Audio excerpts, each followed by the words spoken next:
focus and eye pleasing. Does it? I don't know. I think maybe it does. But it also means I'll go out of focus if I move my head too much. And it doesn't look that bad. I can see on the... There's something called focus peaking. And it just draws little red outlines around what's in focus. So it's doing pretty good. Excuse me. I don't know what that was. It was like, kind of like a burp, but not really. Anyway, somebody asked me to explain hockey, and I've played hockey for a long time. Well, I started playing when I was 8, and I played till I was 23. Then I took a break when I got fired from an ice rink, which is a whole nother story. And then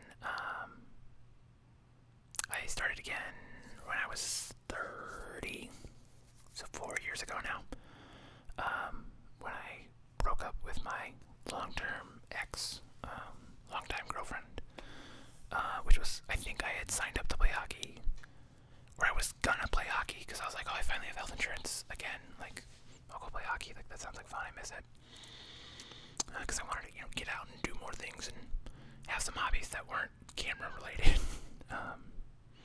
which I still need to do, which is kind of why I've been playing guitar again. Well, I've still been playing hockey, but not right now, because nobody can care about the corona. Anyway, so it's a sport. Does that answer your question? I'll explain a little bit about the rules. Okay, so basically you've got 6 guys on the ice at any given time, and we're using guys just as the term because I've always played with dudes, with the exception of like 10 girls my whole life. But women's hockey does exist. It's pretty good. The difference between men's and women's hockey is that women don't have checking, which is the hitting part. So I don't know why that is, but they just don't. You can talk to a female like hockey player, I guess, to find out why they made that the rule. Because I know in like women's field hockey, like that's way more brutal than men's field hockey. Anyway, so you have six guys on the ice. You've got 3 offense, 2 defense, and a goalie. So technically you have 3 defense, 3 offense. The goalie usually stays in what's called the crease, which is that blue little house-looking thing in front of the net.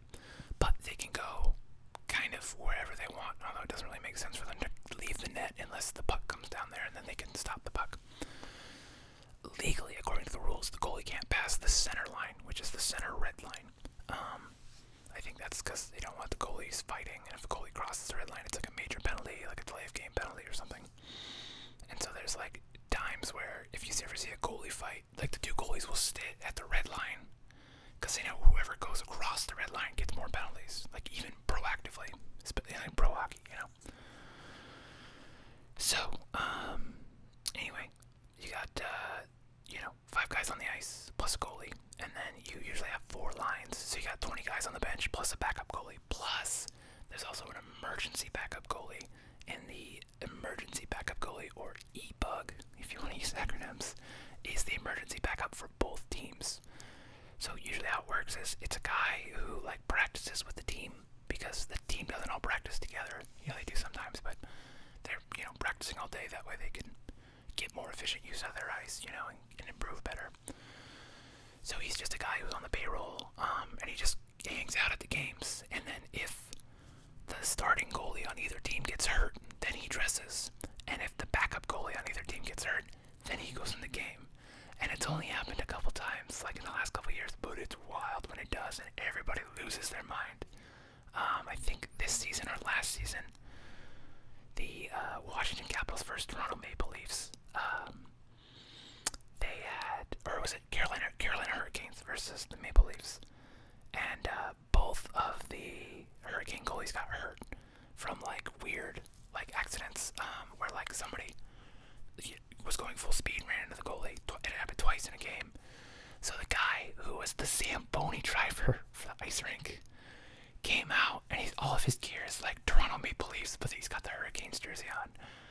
And the Hurricanes still won, even though they had the backup goalie, which is funny to think, like, that's my team. I like the Toronto Maple Leafs. And it's just like, they can't even win when they're paying the goalie on the other team. So I think that's why I like them, is because they're a losing team. You know, it's fun to root for the underdog. Also, they have a bear for a mascot, and my dog's name is Bear, so that works. I know there's also the Boston Bruins, but they're a pack of cheaters, and if you're a Boston Bruins fan, you're dead to me. Please keep watching my videos, but you're dead to me. Anyway, probably the two most confusing rules in hockey are offsides and icing, so let's explain those real quick. So, offsides, basically, if you are the attacking team, you need to have possession of the puck, or the puck needs to be in your offensive zone before you can cross the blue line. And why that's a rule is so that way you can't just have guys camping out down in the offensive zone and then you just shoot the puck way across the ice to them. So a puck carrier or the puck has to go into the zone before the team can go into the zone, essentially. So, you know, the whistle will get blown out for that because there's like guys that'll just be a little too quick on it, or like the guy who's carrying the puck will do like a move and that'll throw off his teammates even. And then there's icing, which is the other one that confuses a lot of people. Basically what icing says is if I have the puck in my defensive zone, I can't shoot it past my blue line and the opposing blue line, so you can't shoot it from your zone to the other zone, because if that happens, the play is whistled dead and then there's a face-off in your defensive zone again, and that's just to keep people from just shooting the puck back and forth the whole game, which would be boring and stupid. The exception to that is when you're on the penalty kill. If you have a guy in the penalty box, you can ice the puck with no penalty. So that's one way, basically, so you can get the puck out of your zone and your guys can go change, you can get fresh guys in. So those are probably the most confusing rules in hockey. I think probably the most common rules that people ask questions about. The other thing would be like fighting. Like, are they allowed to fight? It depends on the league. Some leagues it's like a 5-minute. Some leagues it's like a suspension. So like I'm pretty sure the NCAA hockey is like a suspension for a game or 3. And then like the USHL, which is like minor league hockey, that's fighting. It's 5 minutes. And then obviously the NHL and other minor leagues usually allow fighting. Do they have to fight? No.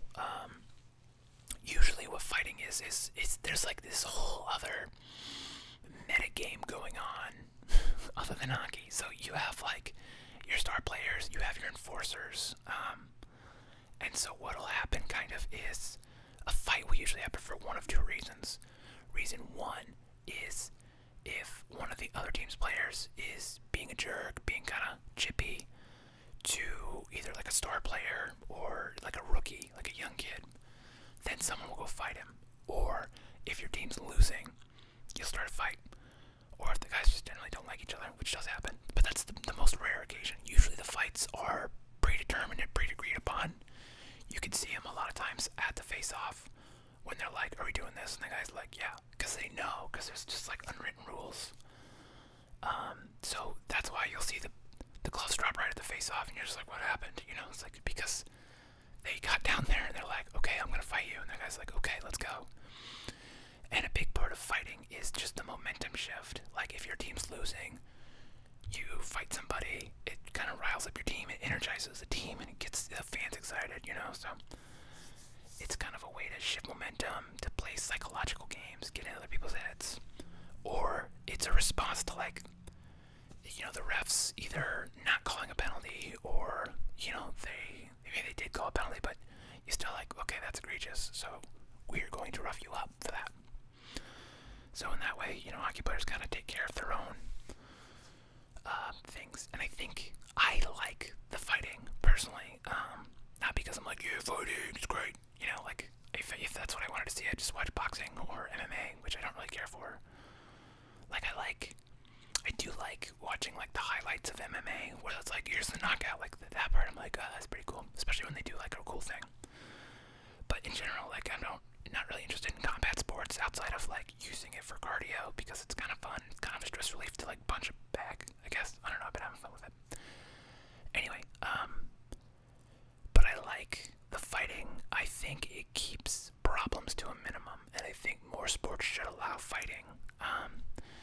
I think the reason why it won't happen is you'll see, like, if someone fights in a basketball game, or like a football game, like it's you, or especially like a baseball game, like it's very uncontrolled. Like the benches will clear, but in like hockey, there's like rules. It's very rare that you'll see, you know, everybody on the ice starts fighting, or the whole bench comes out. Like that, the whole bench coming out is never happens. But it seems like any fight in baseball that's gonna happen. But maybe that's just a selective memory. But it does, especially it's a contact sport. Like there are times where people cross the line and they need to know that, and the refs can't see everything. They can't call everything, even with like robots helping. Especially, you know, because it's just been like part of the game for so long that like getting rid of it, I think, is a mistake. Kind of like getting rid of the hitting is a mistake, because I think it's different than football, because like the hits aren't as like hit on direct. It's much more side glancing blows. So less concussions, less people getting hurt. You'll see there's a lot more. The average age of a hockey player, a professional hockey player, is a lot older than probably any other sport. So it's just kind of funny to think about that. Like it's a higher contact sport, but like the players last longer. So I don't know. It definitely is a more skill sport, I think, which I know could like offend some people. But if you think about it, it's like you have to learn and master a new way of moving, which is skating, and a new way of like handling the object, which is with your stick. So it's like no other sport is like that except for like polo, you know, like water polo, or like riding on horses, which, you know, like those really aren't that popular sports, but you know, so it's, the skill level is very high. You have to be very good at two different things, and then like on top of it, you have to like know the sport of hockey, and on top of that, you have to know the meta game and how to get in people's heads and how to trash talk, and like there's a lot of different angles, and you could be good at all of it or none of it, you know, like, so it's a fun sport. I think it's pretty safe, like, and I think people should try it, you know, try going out for beer leagues. Like most cities have like a men's league, which is non-contact, which doesn't mean that no contact happens, but yeah, so that's hockey. I'll tell you my experience. I started playing hockey when I was 8 because the kids in my neighborhood on my street were playing street hockey, and I couldn't roller skate. I didn't have really roller skates. So like, oh, you could play goalie, so I was playing goalie. I was a big kid, so and then I liked it a lot because you know, he gave me friends with the neighborhood kids, and then signed up, got some skates, learned how to skate, and started playing roller hockey for a couple years. And then I think when I was 12, I switched over to ice hockey, and then I think I went full-time ice hockey when I was 15. I quit playing roller hockey when I was 15 because when I was 13, we went to the Nationals for roller hockey, and that was like the peak of my hockey career. We went to Nationals, got second place, and then the next year the team just wasn't the same because a lot of the guys had aged out, and you know, we weren't as good, and you know, I missed all my friends, and like they had quit playing hockey because they were in high school and stuff. So I switched over to ice hockey because I was having more fun with ice hockey anyway. Yeah, and then I eventually got a job at the ice rink, driving the Zamboni. Worked that job for 7 years, I think. I was the manager. Then I got fired, which is kind of a bummer. The reason why I got fired was because we would have like an employee skate on Tuesday nights, where like after we would close, like our friends would come and we just like hang out and play on the ice. And I guess people were stealing shit, and I was supposed to like not have let that happen, obviously, just from the concession stand, which was weird because the whole time I worked there, like whatever you want from the concession stand was free, like you didn't have to pay for it. So it was like if someone took a Gatorade, I was like, I don't care. But apparently the owners had a different thing in mind. But also, I think the official reason I got fired, like that was part of it. But the official reason I got fired was I was training somebody how to drive the Zamboni, which is ironic because they said it wasn't part of my job, even though I was the manager. And everybody who drove the Zamboni, except for one person, had been trained by me. They were like, oh, it's insurance purposes, but the reason why I was training the new guy how to drive the Zamboni is because one of the other guys was going to quit, and we didn't have a depth chart to replace him. So I was like, and there's a learning curve for driving a Zamboni, you know? You're driving on the ice, it's kind of a scary thing, you're driving very close to the boards. There's some skill involved.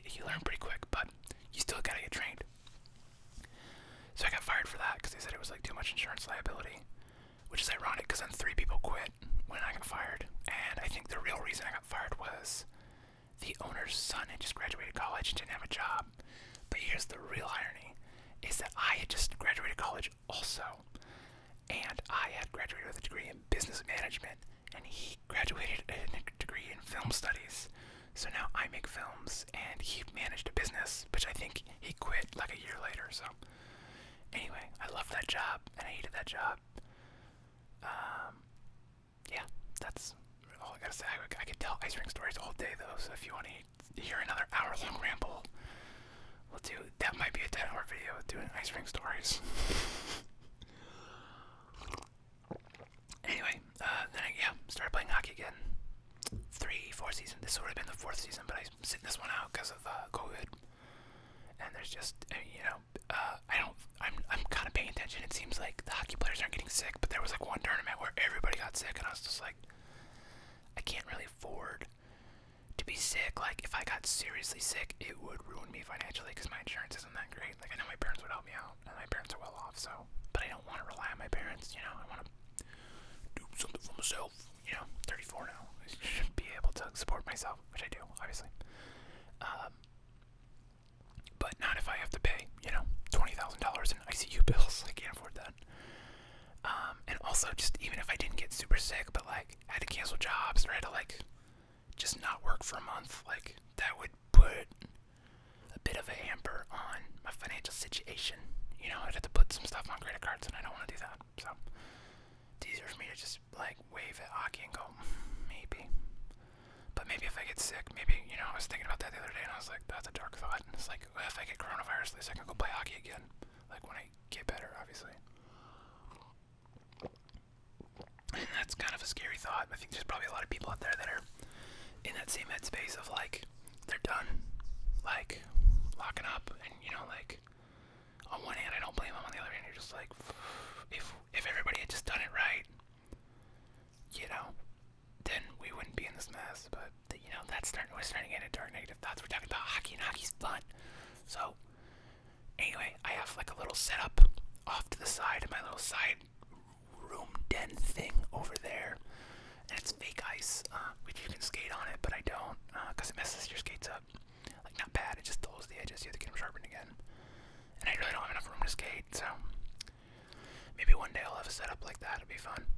But for now, I just stick handle on it and shoot pucks into a tarp, and it's a good workout. It's, you know, something to keep me busy, you know, keeps me sharp for when eventually I'll get back on the ice. I'm hoping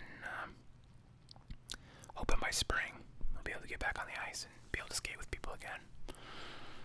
And I've also been thinking about, not right now, because right now Nebraska's like super high in caseloads and new cases, but I don't know what that sound is. Ghosts. Yeah, if the cases get below like 200 new cases a week,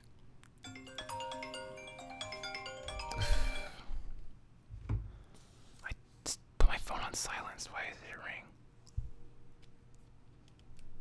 What the hell? Sorry about that. But yeah, if the case get low, then I'll go. I might just go to drop-in hockey where you just show up and, you know, whoever shows up, you just dig around the rink. You know, there's like no teams, there's no games. You just a bunch of pucks on the ice and you just skate around and shoot them. So that's fun. It's a good workout, you know. Anyway, trying to think if I can think of anything else about hockey. Oh, best hockey movies. Okay, Slapshot's pretty good. Goon is pretty good. Miracle is pretty good. The Mighty Ducks series, obviously, the first one's the best one, I think. Second one's the best one. Slapshot, I already mentioned that one. That's a really good one. Goon is a modern one. If you haven't seen, I can't think of the name. It's a TV show. Letterkenny. Yes, watch Letterkenny. That's a great TV show. And the first season doesn't really revolve around the hockey players, but then in later seasons, the hockey players have a bigger role, and they're pretty funny. And it's pretty. The way they treat hockey in that show is very realistic, I would say, from my years of hockeying. There's one called Youngblood, which which has Keanu Reeves' first movie. He actually played goalie, and that's how he got the job. And he's a goalie in the movie. He doesn't have a lot of lines, but that's how he got into acting. And who else is in it? Rob Lowe is in it, and oh man, who's the Roadhouse guy?